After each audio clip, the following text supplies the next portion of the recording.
Línea Directa presenta la observación desde los ángulos posibles en cada detalle y componente de los temas político, financiero, salud, seguridad y otros que influyen en el presente y el futuro de nuestro estado, municipios o bien del país, con la finalidad de producir mayor conocimiento y que usted saque sus propias conclusiones. Araceli Tirado, Armando Ojeda, Juan Ordorica, Jesús Rojas, moderados por Víctor Torres en la mesa de análisis.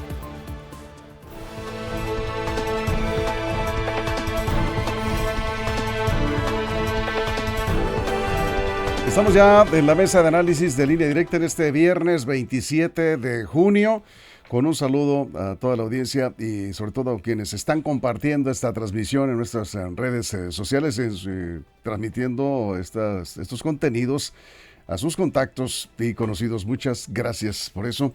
Y saludamos a nuestra compañera y compañeros en la mesa. Araceli Tirado, ¿cómo estás? Buenos días, bienvenida. Buenos días, Víctor.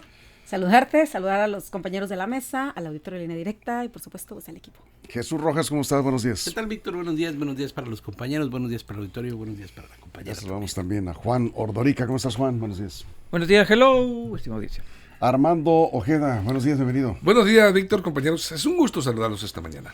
Bien, pues vamos a entrar al tema. Se terminaron las clases. Ayer fue el último día ya en los hechos porque para los alumnos ya comenzaron las vacaciones en nivel básico. La actividad hoy se reduce a la revisión del ciclo escolar por parte de maestros y personal administrativo en los planteles, la sesión de consejo técnico escolar.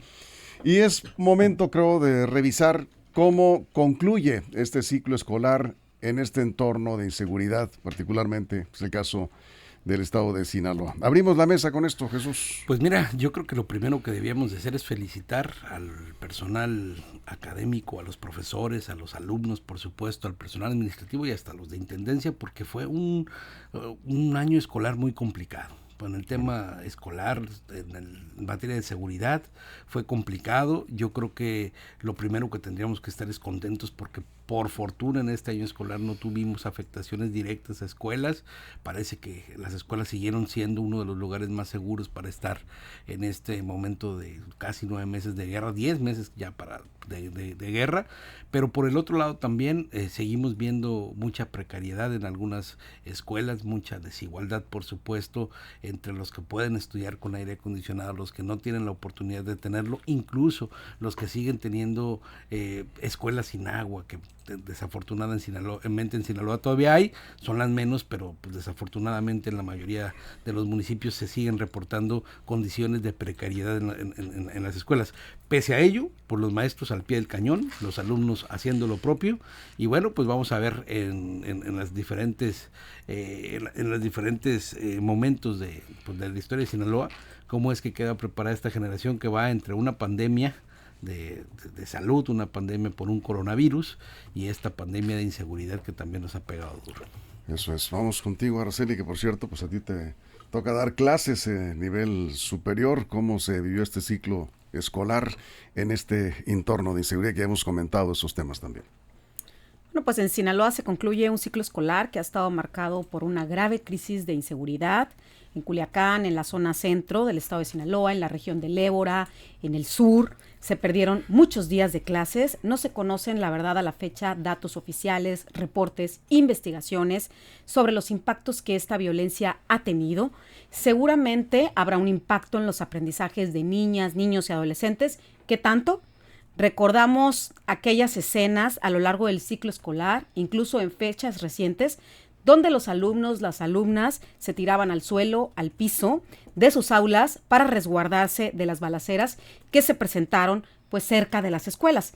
Ahora bien, tampoco se conocen datos oficiales, reportes o estudios que permitan evaluar el impacto del daño emocional que esto generó. Se dijo muchas veces que se suspendían las clases presenciales para pasar al sistema virtual.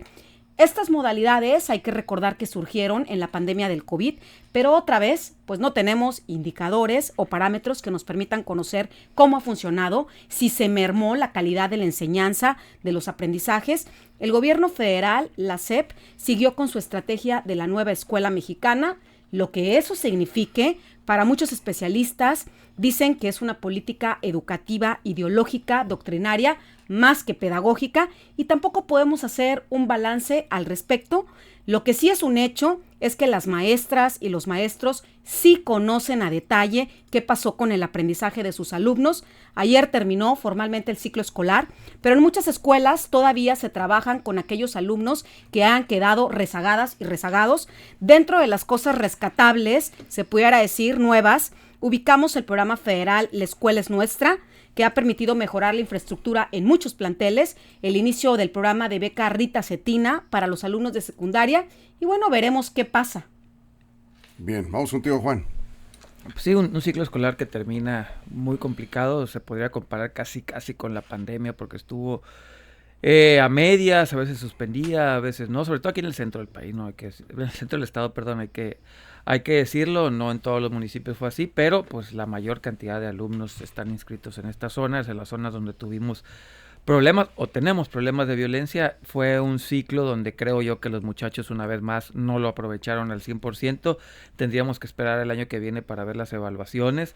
Y bueno, pues es una tragedia en la educación sinaloense porque los muchachos se van a ir atrasando, si de por sí ya traen el atraso de la pandemia y le sumamos esto, pues se van sumando los años que no aprovecharon estos muchachos. Hay jóvenes que ya están en secundaria que todavía batallan en operaciones básicas como sumar y multiplicar y restar por los problemas que están atrasando desde la primaria, y ahora si le sumamos a esto, sí se les complica. Ya no se diga también el tema de la redacción, que están batallando mucho.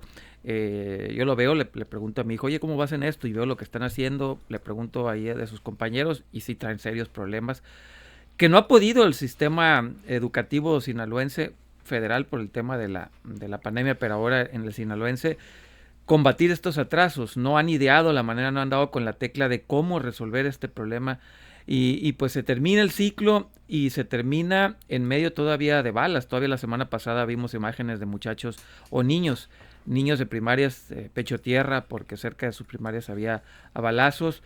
Entonces creo que fue un ciclo escolar bien complicado, un ciclo escolar bien difícil, y esperar que entrando el nuevo año, el nuevo ciclo escolar, tengan las autoridades una manera de revertir todo este atraso, porque ¿saben qué? ¿Dónde van a pagarla? En el profesional. Sí. Ahí lo van a pagar. Van a ver la enorme brecha que hay entre unos alumnos y otros. Los que tengan la fortuna de salir del estado a ir a otras universidades van a toparse con pared cuando vean la gran diferencia que va a haber entre el estudiante sinaloense. Y ya desde bachillerato, ¿eh?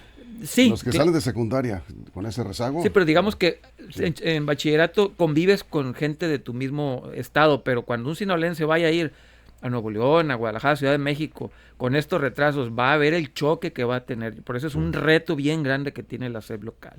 Bien, vamos contigo, Armando. Pues es indiscutible que este ciclo educativo 24-25 fue un mal ciclo educativo. Yo así lo observo, es mi percepción. La violencia jugó un papel importantísimo, impacto en el nivel educativo, por supuesto, impacto emocional también en los alumnos y en las familias en general. O sea, el hecho de que un padre salga de su casa con temor para llevar a su hijo a la escuela, nunca, en los tiempos que yo recuerdo, habíamos pasado por algo así, y así está ocurriendo. Desgraciadamente, estamos viviendo en ese clima aquí en Sinaloa, y otros estados de la República seguramente también lo viven y lo han vivido. Aunado a eso, pues se presenta también los intensos calores, las altas temperaturas que obligan a recorrer o a cortar el ciclo lectivo. Oficialmente terminaba el ciclo escolar el 4 de julio, debía haber terminado, se adelantó, pues qué, lo que falta. Queda de revisión de escuela, de calificaciones, exámenes, todo eso, y evaluación de los maestros, pero ya oficialmente, pues este día ya dejan de ir a clases los niños y jóvenes. Aquí buscar decir qué va a hacer el gobierno, pues ya, si tuviera una medida, una solución, esto ya lo hubiera llevado a cabo el gobierno. No encuentra salida, no hay salida. O sea, no pueden combatir la delincuencia mucho menos buscar una salida que se deriva precisamente de la delincuencia. Entonces, estamos viviendo una situación difícil y en los próximos tiempos se va a ver, se va a observar precisamente ese bajo nivel, creo yo, educativo que los niños y niñas y jóvenes adolescentes pues registraron en este ciclo. Desgraciadamente no fue para mí un buen ciclo escolar.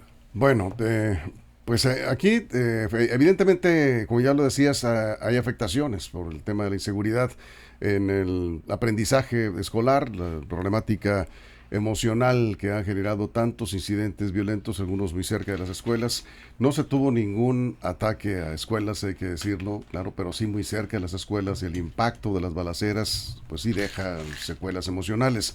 La pregunta es, ¿qué se puede hacer en este entorno de inseguridad para mejorar, vamos, el ambiente escolar a partir de lo que ya se vivió, la experiencia que ya tuvimos en este ciclo? ¿Cuáles serían los retos para las autoridades, pero también para los padres de familia?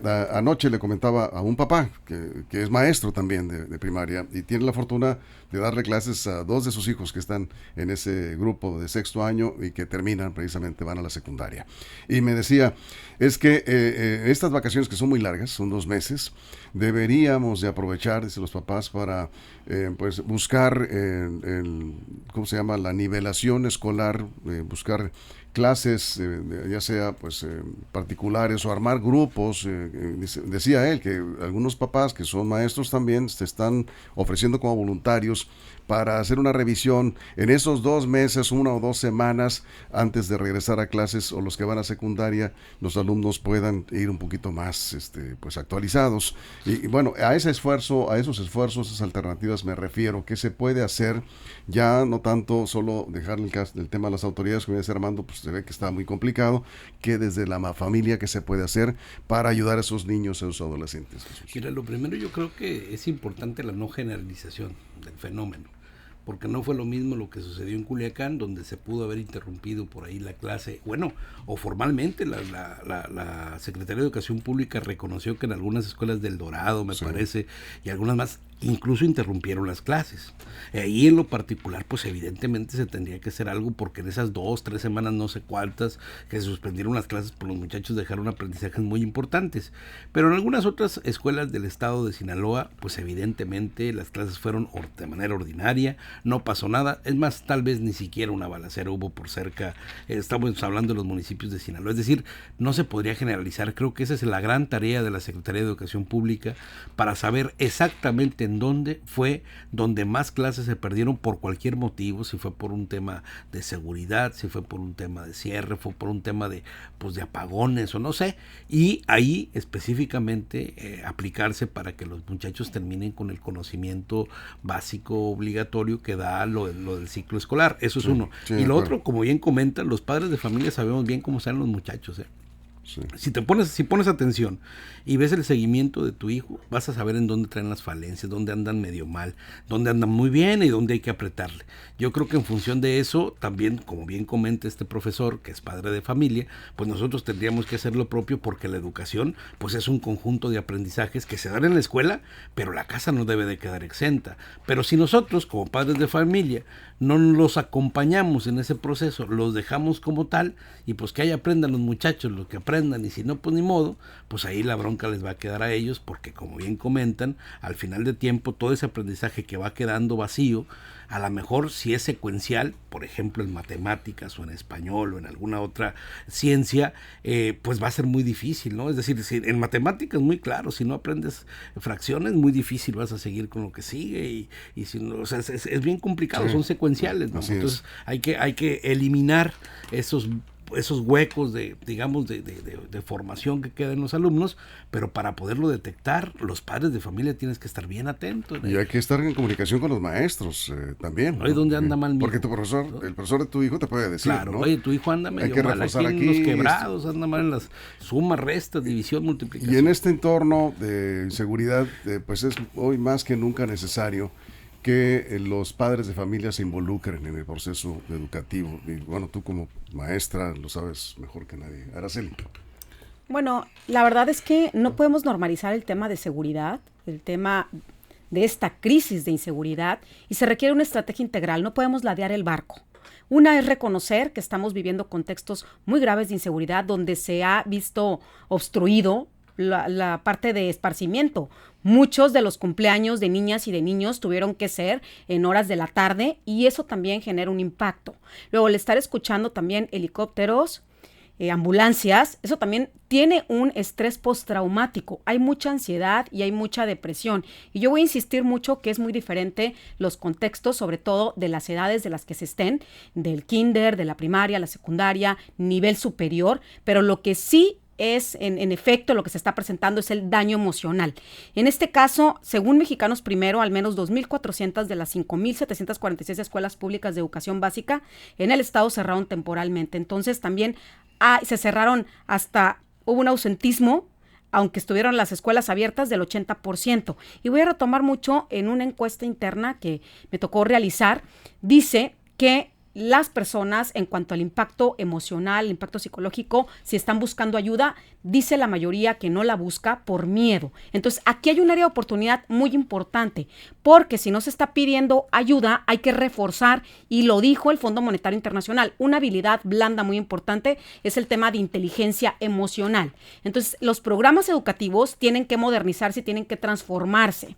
Lo voy a ahondar en las siguientes participaciones un poco más, pero a mí me tocó elaborar un artículo científico para la Universidad Autónoma de Nuevo León, y en este caso hablé sobre la salud mental en contextos, en este caso de la pandemia, y desde ahí planteaba la necesidad de que en los programas educativos se metiera la salud mental y la salud emocional. Ahora bien, si se suman los contextos de inseguridad, tendríamos que reforzar, porque aquí va un reconocimiento de resiliencia a maestras, a maestros, a alumnos y alumnas que han salido adelante, pero eso no significa que estén bien. Hay un impacto y hay un daño emocional muy fuerte, sobre todo. Vamos a hablar en el turno nocturno que no están yendo a clases, hay depresión, hay ansiedad, no hay interacción social, y en el turno matutino, pues el estar escuchando constantes sonidos de este tipo de naturaleza generan pánico, generan miedo, y lo estamos viviendo pues casi diario. Bien, pues efectivamente, vamos a una pausa y estamos hablando del fin del ciclo escolar en educación básica. ¿Cuáles son los retos para el próximo ciclo escolar en este entorno de inseguridad? ¿Qué es lo que ha faltado reforzar por parte de las escuelas, autoridades y padres de familia? Reconocimiento de que no salieron bien las cosas por factores externos que tienen que ver con la seguridad para comenzar. Y cuando estamos de regreso vamos con algunos comentarios. Aquí sí están llegando comentarios para reconocer el esfuerzo de los maestros en las comunidades rurales que están en medio de este conflicto. Ya se ha comentado aquí, muchos de ellos ahí permanecieron, aunque no había clases en las escuelas, ahí estuvieron al pendiente de sus alumnos. Ya tendremos aquí también comentarios sobre esto. Vamos a la pausa. Estamos en la mesa de análisis de Línea Directa. Comenzaron las vacaciones en el sector educativo. ¿Cómo terminamos en este entorno de inseguridad? ¿Cómo terminamos el ciclo? Es el tema en la mesa. Información confiable, segura y profesional. Línea Directa. Información de verdad. Con Víctor Toro. Línea Directa. Bien, aquí seguimos, Juan. Sí, siempre reconocimiento, digo, la tropa, en este caso los maestros. En ¿no? este caso, sí es. Reconocimiento total, pleno, a pesar de que fueron fustigadas a veces por las autoridades no propias. Vimos ahí varios casos donde hasta la exsecretaria de Educación Pública iba y los fustigaba. A pesar de no contar con el apoyo, que muchas veces lo vimos solicitando el apoyo de las autoridades, ellos estuvieron al pie del cañón. Entonces ahí sí, respetos totales y plenos a los maestros que se la rifaron, repito, aún en contra de las propias autoridades. Entonces ahí sí, bien, bravo por ellas, ¿no? Entonces ahí yo creo que hay que reconocerlos, que hicieron lo que pudieron con lo que tenían. Yo creo que el eslabón más fuerte de esta situación, yo creo que sí son los maestros. Sí. Más que los padres de familia, aún. Más que los padres de familia. Y el eslabón se hace mucho más fuerte cuando hay participación de los papás. Sí, por eso si lo ponemos en el individual, sí, en toda esta cadena. Pero sí tiene que ser un esfuerzo colectivo. Sí, pero el eslabón sí más fuerte, sí. En el individual sí fueron maestros. Bueno, Armando, vamos contigo. Pues en Sinaloa funcionan 6.036 escuelas de educación básica, incluyendo la zona urbana.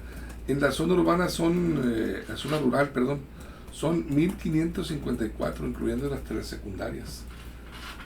Aquí hay un punto que me parece interesante.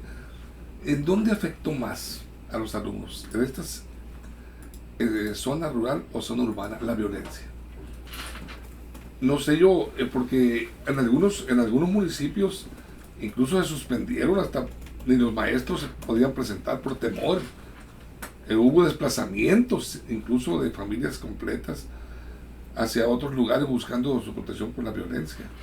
Todos esos alumnos y todos esos maestros, el maestro por más intención y vocación y deseos que tuviera, no podía, porque no daban los alumnos y porque también la seguridad del propio maestro estaba en juego. Entonces, toda esa situación se tornó muy difícil y dramática. En la zona urbana, en algunos sectores, por ejemplo aquí en Culiacán, no vamos a decir que fue todos los días, pero sí, el efecto de violencia, la psicosis estuvo presente en todo el ciclo desde que empezó la guerra. Ya la gente iba con temor. Entonces, ¿cómo puede asimilar bien el conocimiento y cómo puede impartirlo completamente el maestro si ambas partes están en la incertidumbre del miedo? Pues tanto el maestro como el alumno. En medio de todo eso, Sí. se ha estado trabajando en las escuelas. Eso es lo que hay que reconocer. Como ya se ha dicho, creo que todos estamos de acuerdo. En principio a los maestros, pero también a los padres de familia. En medio de todo esto, que decías, Jesús, no podemos generalizar, vamos siendo muy yo creo que la específicos. CEPIC tendría la respuesta a la pregunta de Armando, que es interesante. ¿Cuántos y en dónde? ¿Cuántos días de clase no fueron efectivos? ¿En qué comunidad? ¿Y por qué situación? ¿No? Y entonces a partir de ahí decimos, en El Dorado, ¿no?, en la escuela Benito Juárez número 323 de la colonia fulana de tal, tenemos que reforzar con la escuela de los sábados o a ver qué, para poder recuperar ese aprendizaje que se dio. En el caso de la movilización de las personas desplazadas de Concordia, que la Secretaría del Bienestar reconoce además como un desplazamiento forzado de personas, la afectación es de un tanto número de alumnos que están ahora en Mazatlán y que se les va a cubrir ahí con tal, es decir, pues partiendo de ello, ¿no?, de la especificación para poder llegar a la atención de esas personas que están en esa condición de vulnerabilidad y que por supuesto se debe de atender su derecho a la educación. Eso es, Araceli. Voy a insistir que es un trabajo con una estrategia integral donde sí es súper importante fortalecer los entornos escolares del tema de la seguridad y también el tema de tener infraestructura segura para niñas, niños y adolescentes. El apoyo socioemocional para estudiantes me parece que es un área prioritaria, es un área base, es un área fundamental. Bien, ahí vamos.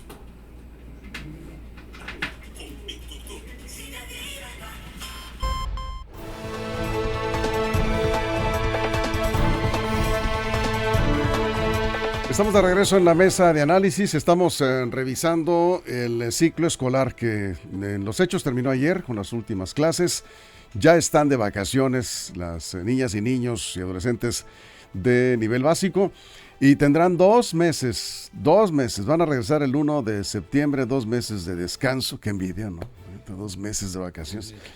Antes era así, de 2 meses. No, sí, mes y medio. A mí sí me tocó. Sí, Salías en Sí, junio y regresabas finales de agosto. Y eso que nos daban clases en la mañana y en la tarde, en mi época. Sí, tú estás todavía más allá en Gracias, aquel qué sistema lindo. que Sí, era prácticamente lo que han llamado escuela de tiempo completo. Era de ¿sí? tiempo completo, sí. Aunque no te daban de comer ahí en la escuela, ¿verdad? No, claro. Pero sí, pero llevas tu lonchecito. Sí, íbamos en la Tu mañana lunch, y en la sí. tarde también. Y me Sí. acuerdo que algunos ayuntamientos tenían escuelas de verano muy interesantes, hacían actividades interesantes, Sí. algunos a través de los DIF, para poner a estos muchachos, estos jóvenes en Sí. actividades culturales, deportivas, de todo, ¿no? ¿A ti no te tocó, Víctor, los 2 turnos? No, fíjate que sí, pero no era de estar en los 2 turnos. Me tocó en la mañana o en la tarde. Es que está más tierno Sí. que yo. Era obligatorio. No era, ¿cómo? Obligatorio.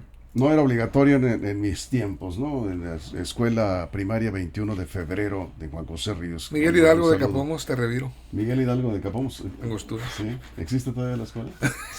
Qué abuso. Y Claro. los niños héroes de Juan José Ríos. A ver, ¿se acuerdan ustedes de su escuela primaria? A ver tú. Es la Urbana 416 de Zapopan, Valentín Gómez Farías.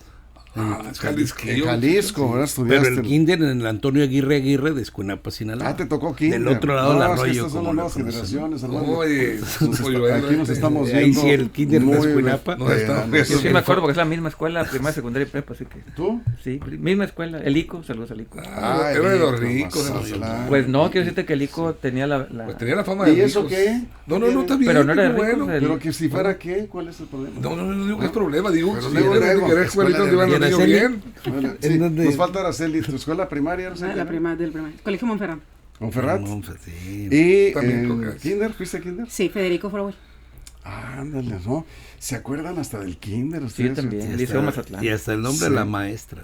Sí. Mi Yo me acuerdo maestra- el nombre de todas mis maestras. Mi maestra Arcelia del kinder, ay, que muy buena maestra. Buena maestra. Sí, muy buena. Siempre tenemos a alguien, ¿verdad? Así en el recuerdo de los buenos maestros de primaria o de secundaria. Sí. Yo me acuerdo el nombre de todo mi maestro, maestra de por todo mi carrera. maestro. Sí.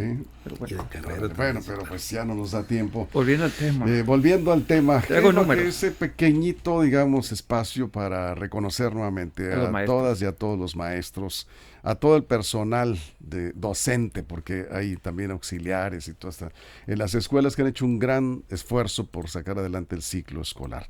Bueno, ¿cómo cerramos? A ver, Tres el números. tema, ¿no? A ver, sí. datos de la SEP. En el 2024 el ausentismo alcanzó el 70% al inicio de la guerra, el 70% de las escuelas. Obviamente Culiacán se llevó la mayor parte, ¿no? Y bajó hasta el 40% en octubre, noviembre y diciembre. Entonces, sí es un ausentismo grande.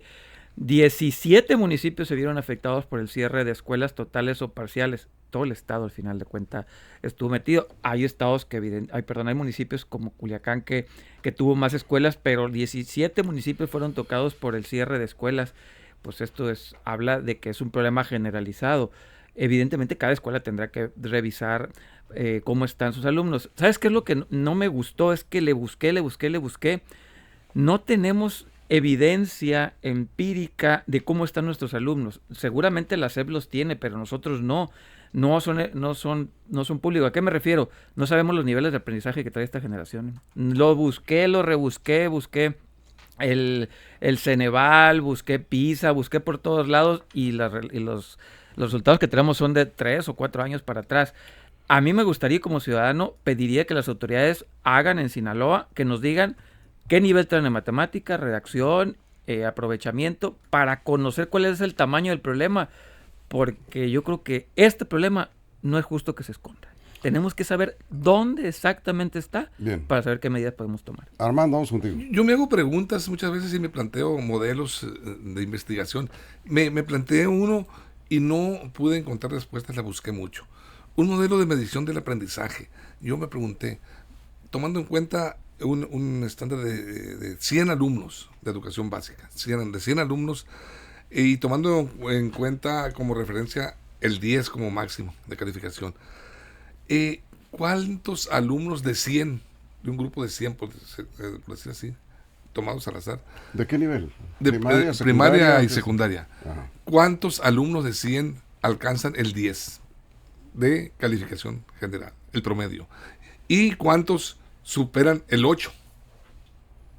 No sé si Eso para, aquí, para saber el grado de aprendizaje, porque se supone que un alumno, Pero eso tiene muchas variables. Eso así no se se supone mide. que un alumno, un excelente alumno, todos van en busca de ser el alumno Pero excelente, no ¿no? todos los alumnos tienen las mismas capacidades. Así no se mide. Hay quien con el 8 es su 10. Hay quien con el 9 es su 10. Ahí está, esa Hay es una quien su visión 10 es su tuya. 10. Pero tú crees que un padre no quisiera que su hijo tuviera el 9 o el 10, No, o el mismo alumno. Depende, Pues no es de querencias.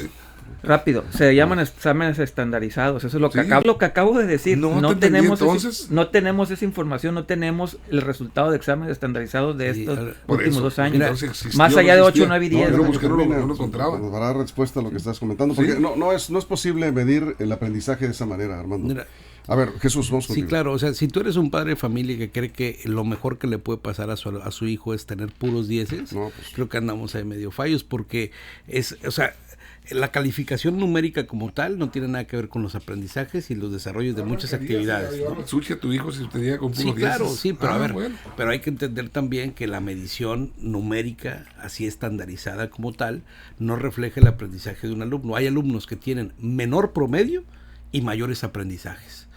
a lo mejor nos resulta difícil entenderlo por la forma en la que nos crearon a nosotros. Sí. A mí, si mi mamá no le llegaba con 9, ¡uf!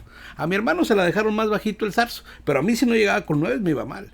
Pero no era eso lo que realmente te termina dando las capacidades de la vida, porque justo en el nuevo modelo de aprendizaje, de enseñanza, con las nuevas formas que tenemos de entender la pedagogía, sabes que no el número termina definiendo quién es excelente o mejor alumno. Sí, lo ves, creo que Araceli lo puede decir de otra manera, porque da clases de nivel superior, pero lo ves con alumnos que no eran tan, destacados en calificaciones en la secundaria, y de pronto en el nivel superior, en la licenciatura, en los estudios de la universidad.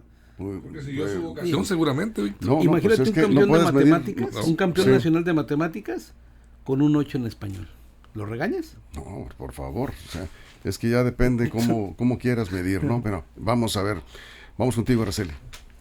No, y los parámetros son muy diferentes. Incluso hay anécdotas o parodias que hacen de que mi hijo sacó 8 en matemáticas y 10 en artes. Lo voy a meter a clases especiales de matemáticas cuando la apuesta debe ser hacia las artes. Claro. Entonces yo creo que ahí queda que cada niño y cada niña pues tiene la vocación exactamente, y es en base a sus gustos, a sus preferencias, y ahí también es una estrategia integral, tanto de maestras y de maestros, de detectar qué habilidades tienen, porque no todos los estudiantes son iguales, son destacables en diferentes, y para eso son las actividades y las tareas que se hacen precisamente en el salón de clases. De igual forma, el apoyo en la formación de maestras de padres de familia, de madres de familia, por eso es una estrategia integral. Y obviamente tengo entendido que se realizaron unas pruebas, habrá que estar muy al pendiente, así como dice Juan, es importante esos diagnósticos que nos permitan medir.